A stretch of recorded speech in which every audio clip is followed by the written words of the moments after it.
नमस्कार, मैं हूं आरती और आप देख रहे हैं वीएनएम टीवी। आज है 20 मार्च और 20 मार्च को हर साल सेलिब्रेट किया जाता है नेशनल ओरल हेल्थ डे। इस दिन की शुरुआत हुई थी 2013 में और इस दिन को मनाने के पीछे का जो सबसे इम्पोर्टेंट ऑब्जेक्टिव है, लोगों में अवेयरनेस क्रिएट करना ओरल हेल्थ को लेकर।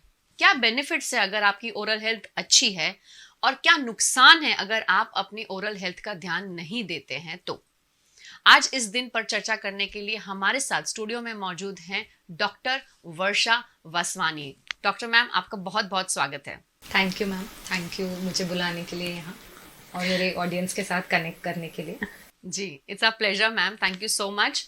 डॉक्टर वर्षा वासवानी जो हैं, ये BDS, MDS, orthodontics and dentofacial orthopaedics हैं। मैम पिछले 4 साल से एज अ कंसल्टेंट ऑर्थोडेंटिस्ट की भूमिका निभा रही हैं। ये स्पेशलाइज्ड हैं इन मायोफंक्शनल थेरेपीज, जिसको जॉ थेरेपी भी कहा जाता है बच्चों में। ये she is also certified as lingual orthodontics practitioner. ये सर्टिफाइड हैं प्रैक्टिसिंग अलाइनर्स, जिन्हें क्लियर और इनविजिबल ब्रेसेस भी कहा गया है। 2021 से 2023 इस नेशनल ओरल हेल्थ डे की एक थीम डिसाइड की है और जिसका नाम है B proud of your mouth for your happiness and well being. तो मैम, इसके पीछे का ऑब्जेक्टिव क्या है, अगर थोड़ा सा आप हमारी ऑडियंस को ब्रीफ में बता सके तो। मैम, जो हमारा मुंह है, हमारी ओवरल कैविटी है, वो बेसिकली एक मिरर के जैसा है, जो हमारे पूरे शरीर में किस तरीके की चीज़ें हो रही हैं, चेंज हो रहा है, उसे अगर हमें बहुत सिंप्लीफाइड तरीके में अगर समझना है तो हमारे ओरल कैविटी को समझना है। और जैसे हम अगर अच्छे दिखते हैं, अच्छे कपड़े पहनते हैं तो हम कॉन्फिडेंट रहते हैं, खुश रहते हैं। तो उसी तरीके से 2022 का थीम उन्होंने रखा है कि आप अपनी ओरल कैविटी के साथ खुश रहिए और अपना वो वेलबींग फील करने के लिए, अच्छा महत्व फील करने के लिए आप ओरल कैविटी के साथ जुड़िए, उसे संभालिए, उसे स्वस्थ रखिए, सो दैट आप एक अलग लेवल का कॉन्फिडेंस फील कर सकते हैं। जब आप मुस्कुराते हैं तो एक पॉजिटिविटी छलकती है। तो अगर आप अपनी ओरल हेल्थ का ध्यान रखते हैं तो आप जब मुस्कुराते हैं तो आप हिचकिचाते नहीं हैं, तो ऑटोमेटिक एक बहुत अच्छी स्माइल बाहर आती है। मैम, ओरल हेल्थ जो है ये क्यों महत्वपूर्ण है अच्छे हेल्दी बॉडी के लिए, अच्छे स्वास्थ्य के लिए? मैम, ये बहुत इम्पॉर्टेंट क्वेश्चन है जो आप पूछ रहे हैं कि ओरल हेल्थ का मतलब सिर्फ अच्छे दांत या स्वस्थ दांत नहीं है। बहुत सारी बॉडी की बीमारियां जो होती हैं वो हमें ओरल कैविटी के थ्रू बहुत इजीली पता चल सकती है। जैसे अगर कोई डायबिटिक पेशेंट है तो उनके ओरल कैविटी में जो गम्स रहेंगे वो थोड़े सुजे हुए रहते हैं। तो अगर पेशेंट हमारे तरफ आता है और अनयूजुअल स्वेलिंग अगर हमें दांतों में के आसपास जो गम्स है उसमें दिखाई दे रही है तो हम पेशेंट को कुछ टेस्ट सजेस्ट कर सकते हैं कि मे बी आप डायबिटिक हो रहे हैं।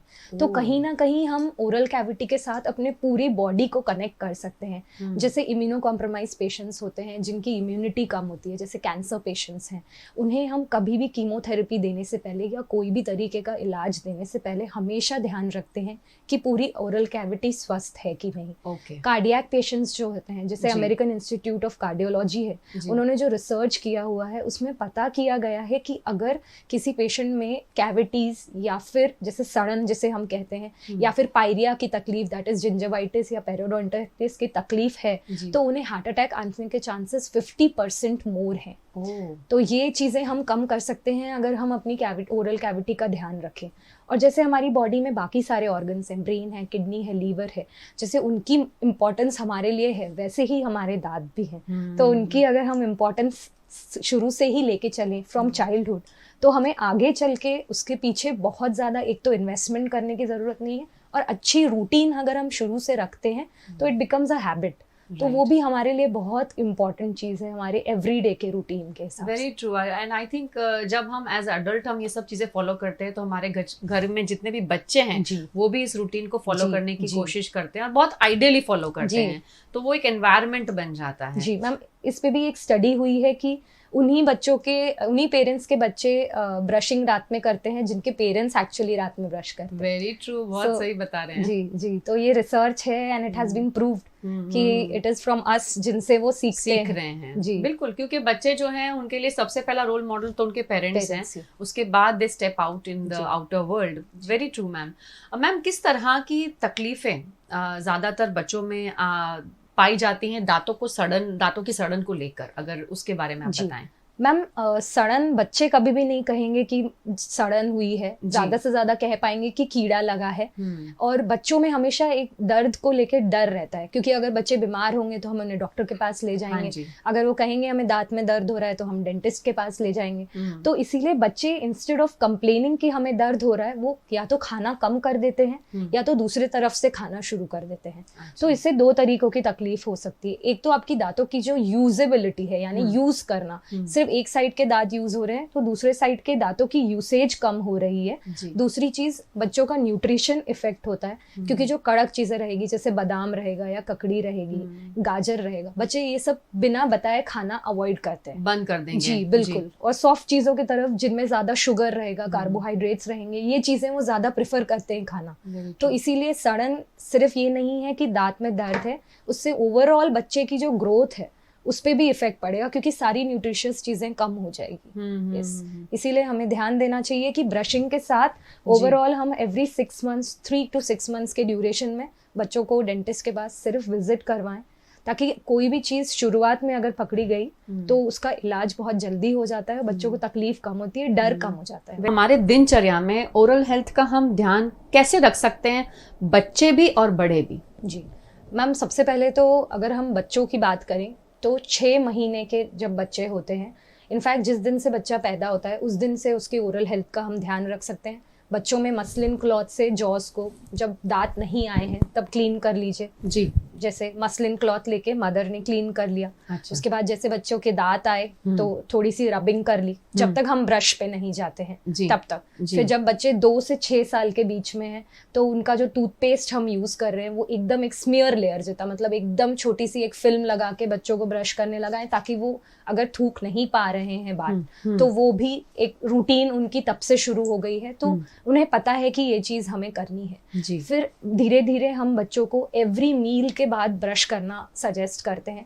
इससे क्या हो जाता है कि बच्चे को पता है कि हर बार हम कुछ खाएंगे तो ब्रश करना पड़ेगा, तो इन बिटवीन मील्स जो खाने के बीच में बच्चों को चिप्स चॉकलेट्स खाने की हैबिट्स हो जाती हैं वो कम हो जाती है। तो ये एक अच्छी चीज हो जाती है। अगर किसी बच्चे को बीच में खाना खाने के बीच में अगर कुछ चीजें लेने की अगर आदत है तो हर खाने के बाद, हर मील के बाद, बच्चे हो या एडल्ट हो, हमें हर बार कुछ भी खाने के बाद कुल्ला करना चाहिए। जी। दिन में 2 बार ब्रशिंग रेगुलरली करनी चाहिए, क्योंकि हमारे दांतों के ऊपर हर बार खाना करने के बाद एक फिल्म डेवलप हो जाती है जिसे हम प्लाक बोलते हैं। उसमें काफी सारे बैक्टीरिया होते हैं, good and bad both.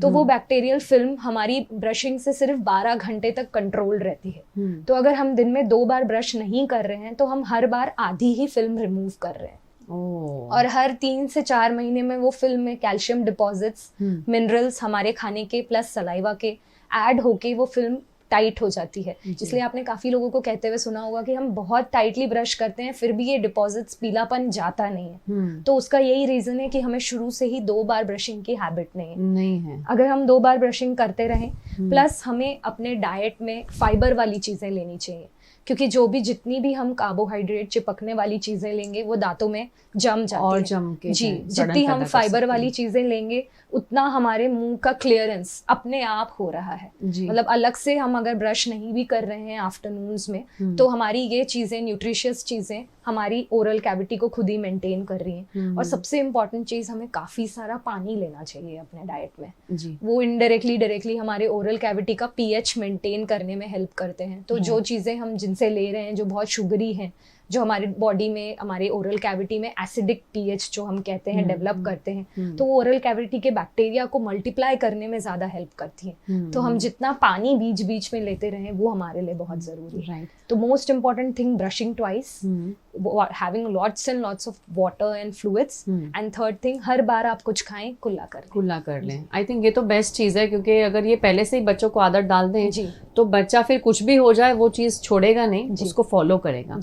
Ma'am, मैंने कई पेरेंट्स को सिलिकॉन ब्रशेस, फिंगर ब्रशेस भी यूज करते देखा है, तो क्या वो सही है? हाँ, बिल्कुल कर सकते हैं। छोटे बच्चों में ज्यादातर वो यूज करते हैं, जो बच्चे बहुत छोटे होते हैं। जैसे बच्चे अगर बहुत छोटा है तो एक टाइम आप सिलिकॉन ब्रश करिए जैसे जी। 2-3 साल तक, तब बच्चे थोड़ा थोड़ा इंस्ट्रूमेंट्स उठाना, ऑब्जेक्ट्स हाथ में रखना सीख जाते हैं। जी। तो एक टाइम आप सिलिकॉन ब्रश से करिए और एक टाइम बच्चे को थोड़ा खुद आपके सुपरविजन में करने दीजिए, जी। ताकि बच्चे को पता है कि ब्रशिंग कैसे करनी है। Right. थोड़ी एक हैबिट अगर स्टार्टिंग से पड़ जाएगी तो फिर आगे चल के उसके लिए इजी Right. रहेगा उस चीज में अडेप्ट होना। ये सारे पॉइंट्स बहुत इंपॉर्टेंट हैं और जिस तरह मैम ने बताया कि अगर आप पेरेंट होकर 2 बार ब्रश करने की हैबिट अगर आप खुद फॉलो करेंगे तो बच्चे इमीडिएटली उस चीज़ को भी देखकर कॉपी करने की कोशिश करेंगे, वो भी 2 बार ब्रश करने की ट्राई करेंगे, चाहे जैसे भी हो, लेकिन अडल्ट सुपरविजन बहुत ज़रूरी है। मैम अब मैं ब्रशिंग टेक्निक्स पर अगर हम आ जाएं, आप कुछ ज़रूर लेकर आए हैं आई थिंक हमारे जी। दर्शकों को दिखाने के लिए, जी। तो किस तरह की होनी चाहिए सही ब्रशिंग टेक्निक्स जी। और कितना ज़रूरी है अडल्ट सुपरविजन, हालांकि आपने अभी बताया, पर स्टिल अगर आप उस पर भी जी। थोड़ा सा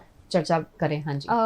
मोस्ट इम्पॉर्टेंट एरियाज हमारी जो ब्रशिंग के लिए रहती हैं वो रहती हैं गम और दांत की स्टार्टिंग होने की एरिया। जी। यही एरिया में है जहाँ पे हम या तो डर के वजह से कि हम अपने गम्स को इफेक्ट कर देंगे, चोट लग जाएगी, इसीलिए हम वो एरिया क्लीन करने से थोड़ा डरते हैं। जी। यही हम पेशेंट्स से सुनते हैं हमेशा। हम्म। तो एडल्ट्स के लिए और बच्चों के लिए हमने 2 डिफरेंट टेक्निक्स बताई हुई है। जी। बच्चों में हम यूजुअली सर्कुलर मोशन बोला जाता है उसमें, मतलब हम हमेशा सर्कल्स बना के ब्रश करते हैं। जी। इसीलिए बच्चों के जो टूथब्रश का साइज होता है वो हम छोटा रखते हैं, जी। बिकॉज एक तो उनका टूथ साइज छोटा है, प्लस अगर हम सर्कुलर मोशन में ब्रश कर रहे हैं तो हर एक टूथ का हर सरफेस एरिया हम क्लीन कर सकते हैं। जी। तो आप बच्चों को बेटर ब्रशिंग इनकलकेट करने के लिए आजकल ऑनलाइन बहुत सारे वीडियोस हैं जहाँ पे ब्रश ब्रश ब्रश ऐसे कोई सॉन्ग सुनते हुए अगर बच्चे ब्रश करते हैं, ब्रशिंग, यस की ब्रशिंग, तो वो टेक्निक्स वो बहुत जल्दी डेवलप करते हैं। तो हम उन्हें हमेशा कहते हैं कि आप पीछे से शुरू करिए और आगे की तरफ आइए। तो पीछे से 2 दांतों को साथ में लेके सर्कुलर मोशन में ब्रश करेंगे एंड उन्हें काउंट दे दीजिए। बच्चों को काउंट्स हमेशा पसंद याद है, रहता तो जैसे 10 टाइम काउंट्स अगर हम उन्हें दे दें तो हर एक सेट ऑफ दांतों को उतने काउंट में क्लीन करना है आगे आते हुए। और बच्चों को मोस्ट इम्पॉर्टेंट चीज होती है कि हम उन्हें अंदर की तरफ ब्रश करना समझाएं। तो उन्हें कहना है कि हमें ये सरफेस पे भी 10 टाइम्स काउंट करना है और फिर अंदर के सरफेस पे भी, मतलब अगर हम आगे से कर रहे हैं तो अंदर के सरफेस में भी सर्कुलर मोशन में 10 टाइम्स क्लीन करना है। तो इसमें से अगर बच्चा हाफ भी फॉलो कर पा रहा है तो धीरे धीरे आदत पढ़ते पढ़ते काउंट्स साइकोलॉजिकली डेवलप हो जाएंगे और बिना गिने भी बच्चा उतनी हैबिट से वो क्लीन कर पाएगा। राइट। सेकेंड चीज अगर हम अडल्ट्स में बोले तो अडल्ट्स में एक टेक्निक होती है जिसे हम बास टेक्निक या मॉडिफाइड बास टेक्निक बोलते हैं, जिसमें हम 3 दांतों के सेगमेंट को एक साथ लेते हैं पीछे से शुरू करते हुए, और हमेशा जैसे अगर हमारा ये 90 डिग्री है तो 90 डिग्री ना रखते हुए हम पैरेलल ना रखते हुए 45 डिग्रीज टुवर्ड्स द गम्स, मतलब गम्स की तरफ हमारी ब्रश की डायरेक्शन होनी चाहिए। और यहाँ रखने के बाद सिर्फ वाइब्रेट करिए। इन वाइब्रेशन से क्या होता है, आपके गम्स और दांतों के बीच की जो स्पेस है वहां पे कोई भी फंसी हुई चीज निकल जाएगी। तो वहां पे ही सबसे ज्यादा डिपॉजिट्स आते हैं।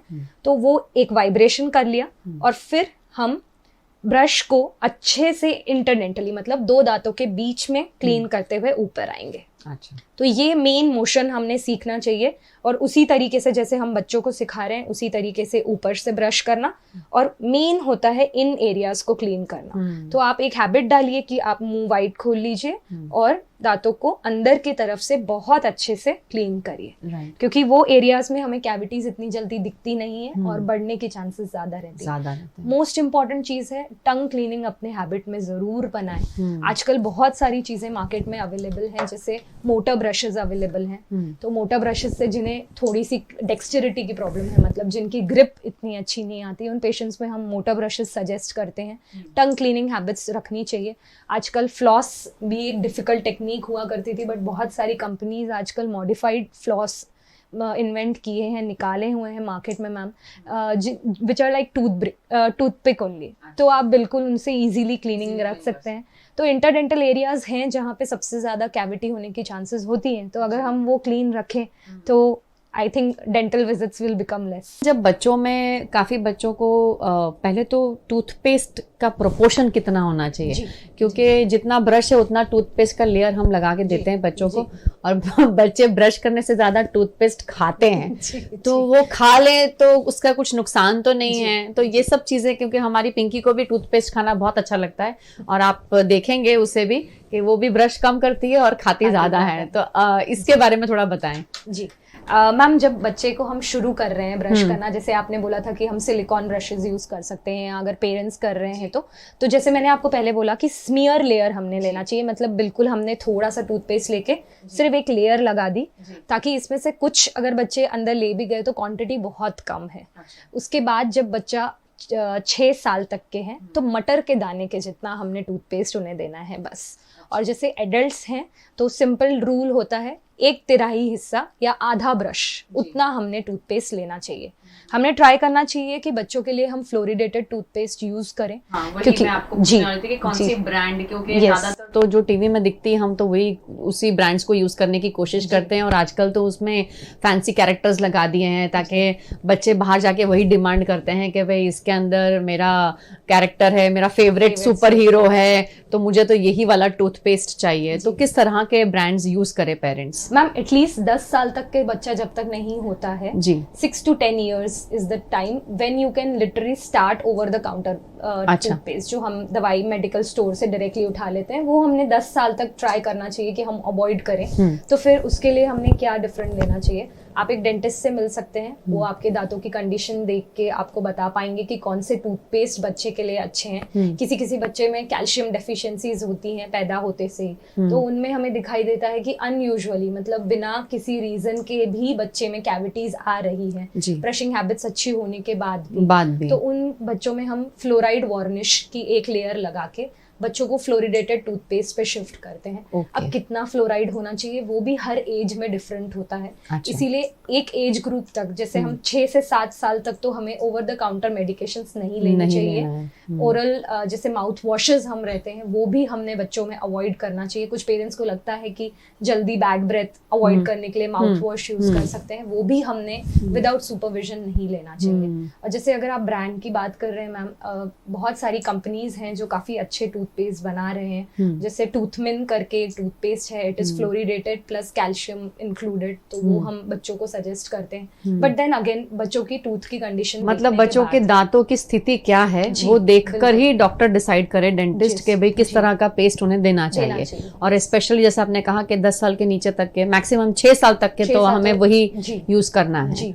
बहुत सही बता रहे हैं मैम। ऑल्सो अनदर थिंग के ये जो टूथपेस्ट, जैसे हम कई बार ब्रांड्स पे तो जाते ही हैं, पर कई बार ऐसे भी हो जाता है कि बैड ब्रेथ से ज़्यादा आई थिंक बिकॉज उनको टंग क्लीनिंग की आदत नहीं है बच्चों को, तो शायद उनके मुंह में सडन होने की या फिर उनके मुंह में से स्मेल आने की, डर्ट, वो शायद आई थिंक इसी वजह से होती होगी, क्योंकि टंग क्लीन वाला जो रूटीन है वो बहुत बच्चे फॉलो नहीं करते हैं। जी मैम, जैसे मैंने आपको पहले भी बोला कि वो मोस्ट इम्पोर्टेंट चीज है। तो मैम उस केस में से बच्चों की टंग बहुत ही सॉफ्ट होती है, तो शायद वो डरते होंगे कि इससे शायद ब्लीडिंग ना हो या पेन ना हो, इस वजह से भी बच्चा अवॉइड कर सकता है। तो इन दैट केस बच्चों के लिए कोई स्पेशल टंग क्लीन वगैरह अवेलेबल है? आजकल अवेलेबल है। पहले हमें दोनों हाथों से टंग क्लीनिंग करने के लिए जो प्रेशर लगाया जाता था वो काफी ज्यादा हुआ करता था, इसीलिए आजकल कुछ ब्रांड्स जैसे कोलगेट भी फॉर दैट मैटर, जो हर जगह हमें मिल जाती है, उन्होंने ऐसे टंग क्लीनर्स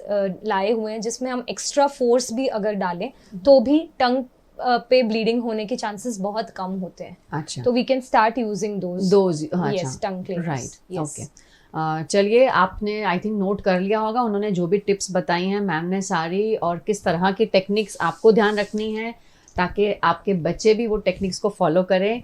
मैम बच्चे जो हैं वो तो बच्चे ही हैं, आपको पता है कि कूदेंगे, यहाँ से वहाँ जंप करेंगे, और आजकल कोविड के माहौल में तो बच्चे घर पे रहने से ऑलरेडी बहुत ज़्यादा क्रैंकी हो गए, रेस्टलेस हो गए हैं। तो ऐसे समय में जब भी बच्चे मस्ती करते हैं, क्योंकि प्लेफुल होते हैं, तो अगर कहीं दांत टूटने की संभावना अगर दिखती है या टूट जाता है, तो ऐसे कंडीशन में वो पेरेंट को उस दांत का क्या करना चाहिए? क्योंकि कई बार हमें लगता है कि अच्छा दांत पड़ी गए तो ले लिया और फिर उसको मिट्टी में दबा देते हैं, टूथ फेरी आएगी और पता नहीं क्या क्या हम स्टोरी उसके साथ रिलेट करते हैं। पर असली में वो दांत जो गिर जाता है तो जी। उसे इग्नोर करना चाहिए या उसे संभालना जरूरी है? ओके मैम, सबसे इम्पॉर्टेंट तो जो आपने क्वेश्चन पूछा है वो मेडिकल पॉइंट ऑफ व्यू से भी बहुत इम्पॉर्टेंट है। जी। जैसे अगर बच्चा गिर जाता है और दांत साथ में निकल गया है या बच्चे के हाथ में है वो दांत, तो सबसे पहले तो हमें ये चेक करना चाहिए कि बच्चा कॉन्शियस है, कहीं और चोट नहीं लगी है और कोई और सोर्स ऑफ ब्लीडिंग नहीं है। जी। क्योंकि बच्चों के जो जॉज होते हैं वो स्पंज के जैसे रहते जी। हैं, तो ब्रेकेजेस जॉ लेवल पे भी होना एक बहुत बड़ी बात नहीं है जी। या अनकॉमन चीज नहीं है। तो सबसे इम्पोर्टेंट हमने चेक करना चाहिए कि बच्चा कॉन्शियस है, आपकी बात सुन पा रहा है, रिएक्ट कर पा रहा है। और अगर ऐसा नहीं है तो सबसे पहले तो एक मेडिकल सेंटर को हमें दिखाना चाहिए, नियरेस्ट पीडियाट्रिशियन। अगर ये सब चीज़ें रूल्ड आउट है, बच्चा नॉर्मल है, ओके है, सिर्फ दांत हाथ में आ गया है, तो हमें घर पे नॉर्मल जो क्लीन कॉटन होता है उसमें थोड़ा सा गीला करके वो एरिया में एटलीस्ट ब्लीडिंग रोक देनी चाहिए उस टाइम के लिए। राइट। और अब बात आई दांत की, तो हम जो फर्स्ट आवर होता है, जिस टाइम से वो दांत गिरा उस टाइम से लेके जो फर्स्ट आवर होता है उसे हम गोल्डन आवर बोलते हैं। अच्छा। तो वो गोल्डन आवर हमारे लिए सबसे ज़्यादा इंपॉर्टेंट है, क्योंकि वो आवर में अगर आप अपने डेंटिस्ट के यहाँ या जैसे पीडियाट्रिक डेंटिस्ट के यहाँ अगर आप पहुंच जाते हैं तो वही दांत यूज करके हम वापस उसे उसकी जगह लगा सकते हैं। ओके, तो वो it is reusable, nature has made it reusable, हमें वापस उसे यूज करना पॉसिबल है। तो वो गोल्डन आवर में आप जल्द से जल्द अपने पीडियाट्रिक डेंटिस्ट के पास पहुंचे। और अब मोस्ट इम्पॉर्टेंट चीज आ जाती है कि वो दांत को कहाँ रखें हम उस 1 घंटे में। तो दो ही मीडियम हैं जो सबसे ज्यादा सेफ हैं दांत के लिए। एक तो आपके घर पे पाया जाने वाला नॉर्मल दूध में आप दांत रख के अपने पीडियाट्रिक डेंटिस्ट के पास चले जाइए और उसे री इम्प्लांट करा दीजिए। अगर आप रास्ते पे हैं और दूध मिलना थोड़ा डिफिकल्ट है तो बच्चे की खुद की थूक में उसे सेव करके आप पीडियाट्रिक डेंटिस्ट के पास ले जा सकते हैं। अच्छा। तो इन दोनों मीडियम्स में जो दांत के सेल्स होते हैं वो मरते नहीं हैं, 1 घंटे तक वो सरवाइव करते हैं। प्लस दूसरी चीज, दांत को जब भी वो आ जाए बाहर तो उनकी जो जड़ें हैं उस पे उन्हें ज्यादा हाथ नहीं लगाते हुए सिर्फ ऊपर वाले सरफेस को आप ज्यादा पकड़ें, क्योंकि वहां पर ही उनके लाइव सेल्स होते हैं। यस, तो ये 2 चीजें हमने ध्यान रखनी है। एक तो दूध या सलाइवा में रखना है, ऊपर से क्राउन को पकड़ना है, मतलब जो पार्ट मुंह में दिखाई देता है वो हिस्से को ज्यादा हम हाथ लगाएं और जड़ों को ना टच करें। और पहले घंटे में हम अपने डेंटिस्ट के पास पहुंच जाएं तो हम वो दांत को वापस अपनी जगह लगा सकते हैं। बहुत बड़ी बात बताई मैम। काफी आई थिंक हद तक तो लोगों को इसके बारे में पता ही नहीं है और वो टूट जाता है दांत तो टूट ही जाता है। आपने शायद पाया भी होगा कि काफी बच्चों के आधे आधे दांत टूटे हुए होते हैं और कई बच्चों के तो फ्रंट टीथ ही होते हैं। तो जब बच्चे मुस्कुराते हैं, छोटे होते तो पता नहीं चलता, पर जब बच्चे बड़े होते हैं तो उन्हें शर्म आती है कि मैं हंस रहा हूँ तो मेरा दांत टूटा हुआ है। तो बहुत सही बता रहे, शायद उस टाइम जब गिरा होगा या चोट लगी होगी तो हमने इग्नोर कर दिया और उस चीज को, जिसे आपने कहा कि गोल्डन आवर होता है, तो इट्स वेरी इंपॉर्टेंट। और रीप्लांट कर सकते हैं, ये तो बहुत बड़ी बात है मैम। तो पूरा अगर दांत बाहर निकल आता है तो हम उसे पूरा का पूरा डाल सकते हैं, पूरा अंदर कर सकते हैं। और अगर बच्चों का जो दूध के दांत हैं, अगर हम वो सही टाइम पे वापस नहीं डालते हैं, क्योंकि पेरेंट्स को लगता है कि दूध का ही दांत था तो नया तो आ ही जाएगा। तो लेकिन ये होता है कि हर दांत के आने का एक समय होता है। अगर बच्चा और नए दांत, ऊपर के जो नए दांत हैं या नीचे के नए दांत हैं, वो 6 साल के आसपास आना शुरू होते हैं। तो 6 साल तक तो एक तो बच्चे के पास मुंह में दांत नहीं है, तो जैसे आप बोल रहे हैं आजकल बच्चे जल्दी कॉन्शियस हो रहे हैं। जी बिल्कुल, वो स्माइल करना बंद कर देते हैं, कॉन्शियस थोड़े ज्यादा रहते हैं। दूसरी चीज, वहाँ की हड्डी टाइट हो जाती है, बिकॉज वो सॉकेट जो जहाँ पे दांत था वो बंद हो जाता है। तो यूजुअली अगर दांत को 6 से 7 साल में आना चाहिए तो नया दांत और थोड़ा लेट आता है। क्योंकि वहाँ की हड्डी टाइट हो जाती है इसीलिए। तो इसीलिए हमें नेचर ने प्राइमरी टीथ दिए हुए हैं, यानी दूध के दांत दिए हुए हैं, क्योंकि वो एक मैसेंजर है नए दांत के आने के लिए, रास्ता बना के खड़े। तो अगर हम उन्हें प्रिजर्व करके नहीं चलेंगे तो आगे के दांतों में टेढ़े मेढ़े दांत आना, प्रॉपर पोजीशन नहीं होना, अंदर के दांत की पोजीशन चेंज हो जाना, ये सब चीजें भी हम देखते हैं। एक्सीलेंट। आई थिंक बहुत सारी बातें और बहुत सारी टिप्स मैम ने ऑलरेडी शेयर कर दी हैं। हमारी साइंस ने बहुत तरक्की कर ली है, इसीलिए ये सारी चीज़ें हमें आज इस माध्यम से सुनने को मिल रही है। एज अ पेरेंट ये सारी बहुत इंपॉर्टेंट बातें हैं, ध्यान रखें। इवन एज एन एजुकेटर, अगर स्कूल में बच्चा गिर जाता है प्लेग्राउंड पे और अगर उसे ऐसी कोई चोट लगती है तो इमिडिएटली आप उन्हें पेरेंट को कांटेक्ट तो डेफिनेटली आप करते ही होंगे, लेकिन वो टूथ को यहाँ वहाँ ना रखें। और जिस तरह मैम ने बताया, अगर आप उसे वैसे प्रिजर्व कर सकेंगे तो बहुत बढ़िया रहेगा। मैम, आज का दिन जो है वो बहुत ही स्पेशल है, आप डेफिनेटली हम सबके लिए। क्या मैसेज आप देना चाहेंगे हमारी ऑडियंस को? मैं ये कहना चाहूँगी, आज की हर चीज़ को जैसे हम बॉडी में सीरियसली लेते हैं, वैसे हमारे इंडिया में ओरल हेल्थ की तरफ हमारे पब्लिक का बहुत ध्यान कम है, जो बढ़ रहा है, which is a good thing, अभी बढ़ रहा है। तो सिर्फ बच्चों के लिए नहीं, एडल्ट्स ने भी हर 6 मंथली एक डेंटल विजिट रखनी चाहिए हमें, ताकि जिस पॉइंट पे कोई भी कैविटी या तकलीफ शुरू होती है उस टाइम पे हम उसे रोक सकें। तो first of all we save a lot of money for the patients, yes, and second thing is lot of trouble. एक साइकोलॉजिकल ट्रबल होती है जब हम पेशेंट को बोलते हैं कि आपका रूट कनाल करना है, और उतनी खुशी होती है जब हम कहते हैं कि कोई बड़ी बात नहीं है, छोटी सी कीड़ है, हम भर देंगे। तो वो साइकोलॉजी भी एक जैसे आज का इस बार का मोटो है कि be proud of your mouth, तो I think if we are more proud of our mouths then हम ज्यादा खुश रह पाएंगे, and then we can flaunt a good smile. बिल्कुल, एब्सोल्युटली वेरी ट्रू मैम। बड़ों के हाथ पैर ठंडे हो जाते हैं जब रूट कैनल की बात आती है, और हम हमारे घर के इलाज करते हैं, वो दांत के नीचे कोई इलायची रख लेता है, कभी कोई लौंग रख लेता है, और हम ट्राई करते हैं कि हम जितना उसको बेयर कर सके, पर रूट कैनल तो नहीं करवाना है। तो बच्चों के लिए कितना ट्रॉमेटिक होगा, आई एम श्योर। और यही स्पेशलाइजेशन काम आती है कि जहाँ पीडियाट्रिक डेंटिस्ट जो हैं, क्योंकि वो बच्चों के क्षेत्र में स्पेशलाइज्ड हैं, वो बच्चों के साथ बच्चों के लेवल तक जाके काम करते हैं, और ये जितने भी ट्रॉमेटिक एक्सपीरियंसेस हैं उसको बहुत हद तक कम कर देते हैं। उनकी जिस तरह मैम से मैं पहले चर्चा कर रही थी, वो बताते हैं कि वो बच्चों को जो मेडिकल चेयर है ना, वहाँ से शुरुआत नहीं करते, पहले बच्चों को और पेरेंट के साथ बातचीत से शुरुआत करते हैं, क्योंकि उन्हें मानसिक तौर से आप तैयार करते हैं, and that is really very true and very much needed. I think as a parent आप भी बहुत घबराए होते हैं जब ऐसी कोई सिचुएशंस आपके सामने खड़ी होती हैं। तो प्लीज़ अगर आपको इसके बारे में नहीं पता था तो इसे फॉलो करें, और अपने पीडियाट्रिक डेंटिस्ट, अपने बच्चे के लिए पीडियाट्रिक डेंटिस्ट ज़रूर ढूंढ लें। भगवान ना करे आपको ऐसी कोई तकलीफ हो, आपको ऐसे ट्रॉमेटिक सिचुएशन से जाना पड़े, लेकिन जिस तरह मैम ने बताया, डॉक्टर वर्षा ने स्पेसिफाई किया कि हर 6 महीने में एक डेंटिस्ट विजिट बनती है, आपके लिए भी, आपके बच्चों के लिए भी। तो VNM TV का अगर आपको ये जो हमारा सेशन है पसंद आया हो तो इसे लाइक करें, शेयर करें। VNM TV अब हर जगह पर है, इंस्टाग्राम, ट्विटर, फेसबुक और OTT प्लेटफॉर्म्स पे भी। इसीलिए अगर आपको ये सारी चीज़ें अच्छी लग रही हैं तो इनका चैनल, हमारा जो चैनल है VNM TV का, वो भी सब्सक्राइब कर लीजिए, और अगले हफ्ते आपसे फिर मुलाकात होगी। तब तक के लिए नमस्कार।